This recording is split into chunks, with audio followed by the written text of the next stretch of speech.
Bismillahirrahmanirrahim. Kashi na 39. Mata ku daina ruɗar da kanku da wannan zoben da kuke saya.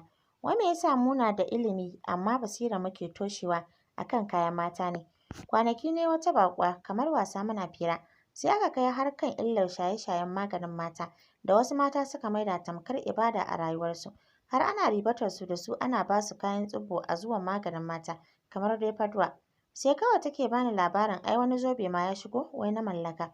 Ana saidawa 3,000 har sama da haka. Ban ɗauka abin serious ba sai a wajen wani taron suna. Abin dariya. Mu a nan yankin ma tsabar dukan hancin da ake ma mata zoben ana saida musu ne a 5K, 6K, 7K har 10K. Idan aka tabbatar ke hamshaƙiya ce. Kun san kuma su wannan manyan matan sun fi son a ce abu na da kuɗi mai yawa sun fi bashi daraja. Abin mamaki. Wai sai ga mata na mugun rububin zobe kamar ƙyaftawar ido ya ƙare. Har wasu na shiga damuwa ba su samu ba. Haba mata, me kuke son mu zama ne wai don Allah? Shin wai mallakar nan me za ta amfana miki ne? Na san kowace mace tana so mijinta ya so ta ya kuma ƙaunace ta. Amma sai nake ga akwai hanyoyi masu kyau da za ki bi shi namiji ya so ki domin Allah. Sannan ku fahimta da kyau, wallahi namijin Bahaushe komin son da yake miki da wahala ya lalace a jikinki ko da yaushe kamar wasu a cikin ƙabilun nan. Ɗabi'ar da suke nuna mana kuma ba ita ce rashin so ba. Dan kin ga mace na nanaye a midiya da miji ba shi ke nufin ita 'yar gata ba ce. Dan kin ji mijin Nobel ya lalace jikin mace, kar ki ɗauka dole naki mijin sai ya kasance a haka. Ki yarda yana son ki. Wani abun ana saka shi ne kawai don nishaɗi. Mu kiyayi zantuka ko labarai ga ƙawayenmu su gidajensu kaza kaza. Ta yanda hankalinki zai tashi ki ga gazawar mijinki. Wallahi ko yaya mijinki yake sunansa Jangwarzo. Idan kika natsu yana da tasa baiwa da kalar soyayya da farin cikin da yake baki, ke ma ba sai lallai irin waccan da kike hange ba. Idan kina cikin wani ƙunci a gidan aurenki ki ɗauka jarabawa ce ke kuma bautar Allah kike yi. Sakamakon ki na gare sa. Idan kika yi haƙuri sai ya saka ki a aljanna. Amma mu kiyayi zurmawa akan shaye-shayen magungunan matan nan da ba mu san kansu ba. Su zo suna mana illa a banza a wofi. Su kansu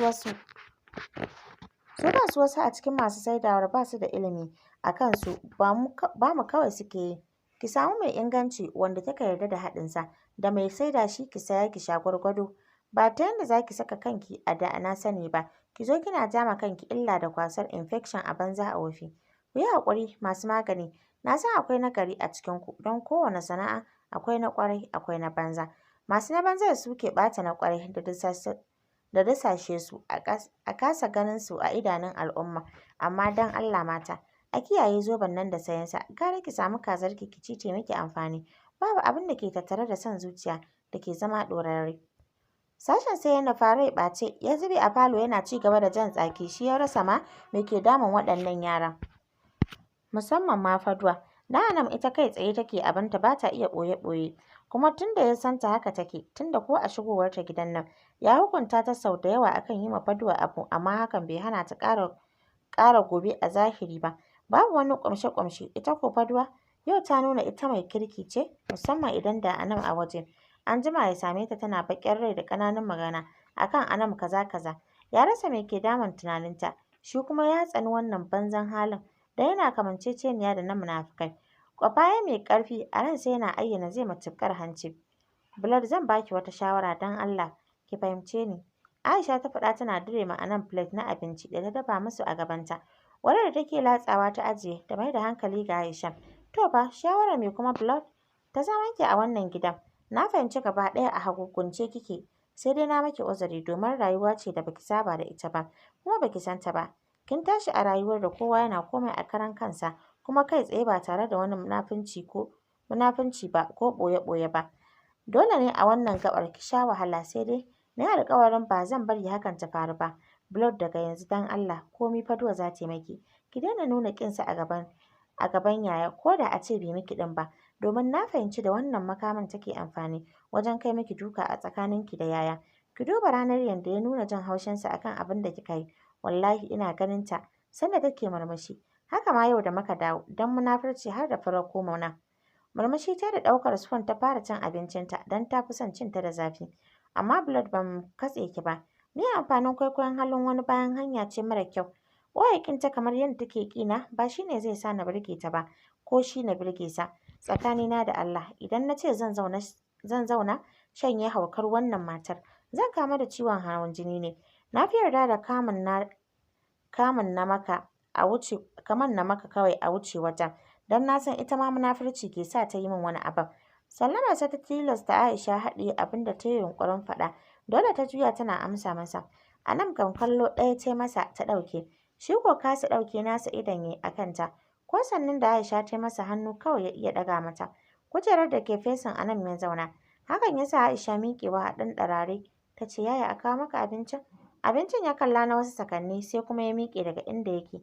Ya koma kujerar da Anam ke zaune. Kasancewar tusita ce. Bara na ci kaɗan a nan kawai. Cikin jin daɗi Aisha ta yi murmushi. Anam kuwa ɗagowa ta idanu a ware tana kallon sa. Ya ɗaga mata kira da kashe mata ido ɗaya yanda Aisha ba za ta lura ba. Da sauri ta kalli sashen da Aishar take sai dai ita hankalinta ma ba kan su yake ba. Sufan ɗan hannunta ya zare da sakin guntun murmushi. Yana motsa lips ɗinsa a hankali alamar akwai abin da ya faɗa. Ba ta yi tunanin da gaske yake ba sai ganin ya ɗiba ya kai bakinsa tai. Wai da gaske kake yi? Ta faɗa cikin magana ƙasa-ƙasa don kada Aisha ta ji. Tana waro masa idanu da kyau. Shi ma ƙasa ya da muryar tasa cikin kwaikwayonta. Da kashe mata ido ya ce bayan wannan zahirin kina buƙatar ganin wani ne? Idanun ta ƙara warowa sosai. Are you okay? I'm not. Ya ba ta amsa a takaice yana danne dariyarsa. Dan da gaske ta yi bala'in cewa. Tsabar son ƙure ta abincin ya ɗebo ya kai bakinta. Da sauri ta kai hannu za ta kare idan kika ki amsa. Allah cak zan maido ki cikina sannan na baki wanda na tauna a bakina kuma a gabanta har da tsotse lipstick ɗin. Yana ta saki baki da hanci ma tana kallon sa ya sa shi dungure mata kai yana murmushi. Tana buɗe baki da nufin yin magana ya juye mata shi ɗin. Dole ta yi saurin rufe lips ɗin da kai hannu ta kare bakinta. Daidai na Aisha da ta wuce kicin ba tare da sun sani ba ta dire babban tire da ta shirya abinci kamar yadda ake ma kowanne magidanci a saman senta tebul ɗin gabansu. Lokaci guda suka sauke ajiyar zuciya. Anam ta kalle ta shi ko ya fuskarsa na komawa normal kamar ba shi ne ke murmushin ba. Aisha na ƙoƙarin barin falon Anam ta yi saurin faɗin Blood ina kuma zaki? Ki zo mu ci abincinmu. Da sauri Aisha ta shige bedroom ɗin baƙi kamar ma bata ji ta ba. Yaya ka gani fa ka kore ta. So take ki samu ladan da mata ke samu ke ma. Tunda gadin ɗina kin haɗa baki da doctor ɗin can kar na je ban ruwa. Maganarsa ta farko kawai ta fahimta. Da haka cike da basarwa ta bashi amsa. Matarka ai tana dafa maka ta samu ladan. Kaga ya wadatar da kai ai. Shi ma fahimtar hakan ya sa shi juya harshe zuwa yaren Mali. Ke menene naki suna? Ƙanwarka kai ma da kowa an sani mana. Really? Yaf. Idan suka ganki da tsarabar furen gadin sai su cire ni a jerin yayin naki aiko? Kai ka san wani gadin yaya. Ke ma kin san shi ai sai dai ƙari. Ni fa jan bakin nan ya tsole min ido a bani na shanye kayana.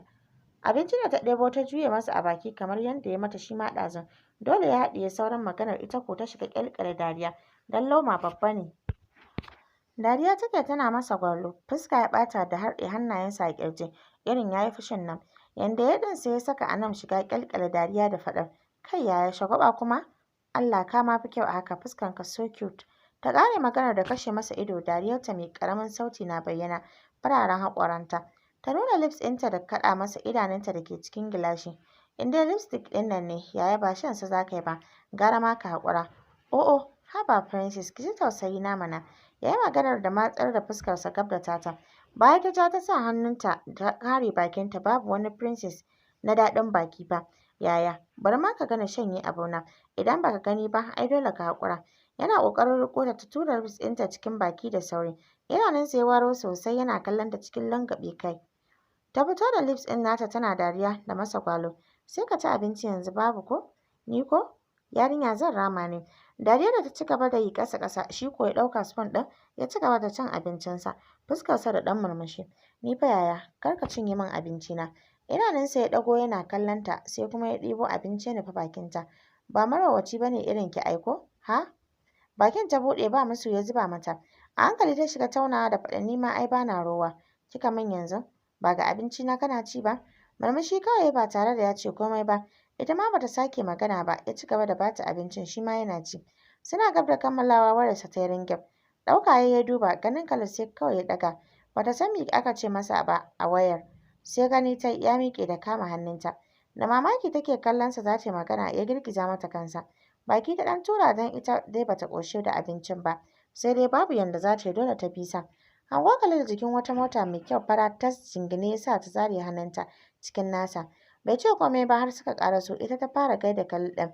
Ya amsa mata fuska da murmushi, sannan ya maida hankalinsa ga yayansa. Gaishe shi da girmamawa, ya amsa masa da kulawa. Daga ina haka, mazan fama? Murmushi Khalil ya faɗaɗa don yana son yayan nasa ya kira sa da sunan nan. Wani ɗan ƙaramin gift ya ɗauko a gaban motar ya dubi Anam da ke kallon motar da ita kanta an naɗe ta da zaren gift. Sai kuma ya sake mai da kallonsa ga Sharif ɗin da shi ma dai motar yake kallo. Saƙo ne daga Abi, a bawa Granny. Idanu ta waro matuƙa da kai hannunta duk biyu saman bakinta. Sai kuma ta dubi Sharif da shi ma murmushi ke shimfiɗe a kan fuskarsa. Shi ne ya amsa ya buɗe ki na mota ne ya bayyana. Ai bata ma san sanda ta rungume Sharif da faɗin wayyo yayi daɗi zai kashe ni. Rungume ta shi ma da sakin dariya kamar yadda Khalid ɗin shi ke yi dariyar. Ɗagowarta ta amsa ki ɗin tana kallo, sai kuma ta ɗaga su a saitin fuskar Sharif tana kaɗa masa. Murmushi ya sake saki mai faɗi da faɗin Allah ya saka ma Abi da alkhairi. Congratulations dear. Da Amin ta amsa Khalil ma ya amsa da kallonta. Congratulations Granny. Saura kuma tukuici na ko? Ko yaya wa zai bani? Kar ka damu yaya Khalil sai ka zaɓa. Ta ba shi amsa da shigewa motar da Sharif ya buɗe mata. Daidai nan Faduwa ta fito haka ma Aisha. A tare suka ƙaraso wajen Faduwa da gaba ɗaya ran take a jagule. Duk maganganun da Sharif ya yaɓa mata ta dubi Khalil fuska a tsoke. Kafin ma ta magana ya nuna masa motar ita da Aisha yana murmushi. Kyauta ce daga Abi aka kawo ma Anam. Wow! Aisha ta faɗa cikin zaro ido da shafa motar tana kallo.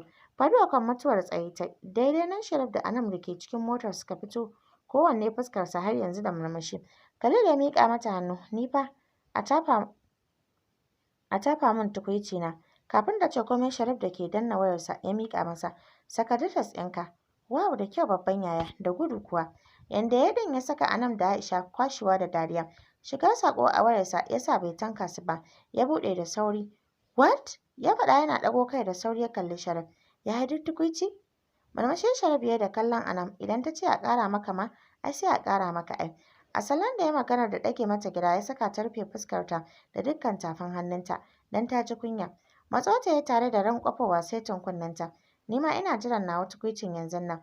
In ba haka ba a gaban Khalil zan. Da sauri ta buɗe idanunta. Ka yi me? Maimakon amsa sai ya nuna mata lips ɗinsa cikin kashe ido. Sarai ta san zai yi ɗan. Amma sai ta kau da ido da nufin cewa a'a. A kan Faduwa da sam bata san da wanzuwarta a wajen ba. Ta sauke su. Saka ma juna kallon ido cikin ido. Ita ta fara kau da idonta da sakin wani tattausan murmushi mai ma'anoni da yawa ta maida dubanta ga Sharif. Murmushi ta sakar masa shi ma ta ɗan saci kallon Aisha da ke a mota. Hankalinta baya kansu. Ta maida ga Khalil ganin shi ɗin ma dai zai ga komai ba. Sai kawai ta ɗan yi jim na tunani. Yaya Khalil kalla can. Ta faɗa da sauri tana mai ɗane Sharif a bazata. Ta manne tausasan lips ɗinta kan nasu lips ɗin. Numfashinsa neman shiɗewa ya yi saboda rashin zaton hakan daga gare ta. Bayan ta nema janyewa ya ƙara cafke su ya saka hannu biyu saman ƙugunta. Ta zuba masa mintsini a gefen ciki da janye cikinta. Kunya kamar ta nutse. Khalil da ya waiga bai ga komai ba ya juyo da nufin hararar Anam. Ai babu shiri ya sake mai da kansa gefe da sauri. Yana dafe bakinsa da sakin siririyar dariya. Aisha da bata san me ke faruwa ba. Ta fito a motar tana rungume Anam da faɗin. Wayyo blood motar nan ta haɗu wallahi. Allah ya sa a kashe da kai. Wani bahagon tari ya sarƙe Faduwa cikin sassarfa kamar za ta kife ƙasa. Dan sauri ta bar wajen hawaye masu azabar zafi na kubce mata. Gaba ɗayansu kallon su suka maida a karita. Dan sai yanzu ma shi Sharif ya san Faduwar na a wajen. Cike da son basarwa ita kam Anam ta rungume Aishar. Thanks you blood, thanks you. Shi ma dai gogon ya basar abinsa kamar ma komai bai faru ba. Ya nuna ma Khalil hanya alamar su shiga ciki. Yana sa a kan Anam. An yi sa'a ita ma ta ɗago suka haɗa ido. Baki ta ɗan murguɗa masa ya taune lips ɗinsa da sakin murmushi. Alamar za ki zo hannu. Kafara ta ɗage masa da taɓe baki irin na I don't care. Ta ja hannun Aisha suka koma motar. Da ƙyar Faduwa ta iya kai kanta sashenta saboda jiri da ke ɗibarta da lulluɓe ganinta gaba ɗaya. Subhanallahi. Hajiya lafiya? Mama Abu ta faɗa da nufo Faduwa da sauri da ke neman zubewa a tattare ta. Kuka ta sakar mata kamar wata ƙaramar yarinya. Maman Abu duk sai ta dirkice. Kama ta yi har bedroom tana son tambayar ta me ke faruwa. Tana jin tsoro. Dole ta fito ta bar ta cikin damuwa. ta dai san labarin kitse baya wuce ƙoƙi, don ta jima da fahimtar Faduwa na cikin jerin mata masu tsananin kishi. Ga ta da hali irin na ɓoye abu a rai da idan ba ka yi dogon nazari a kanta ba sai ka ɗauka ma kishiya cutar da take yi, musamman irin Anam da bata iya ɓoye abin da ke ranta ba. Allah ya kyauta. Ta faɗa da komawa kicin ta ci gaba da aikinta.